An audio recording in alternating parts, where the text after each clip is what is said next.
Batuk merupakan mekanisme pertahanan tubuh di saluran pernapasan dan merupakan gejala atau reaksi tubuh terhadap iritasi tenggorokan karena ada jalan makanan, debu, asap, dan sebagainya.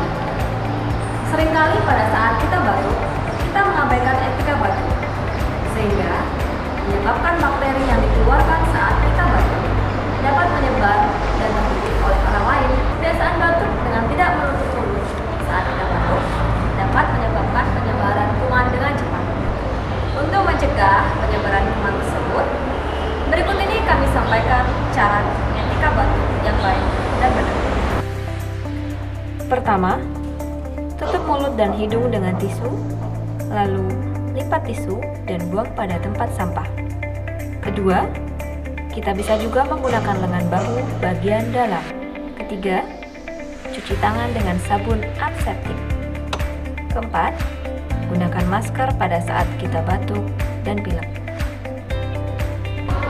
Oleh karena itu, mari kita biasakan hidup sehat dengan menjalankan etika batuk yang baik dan benar.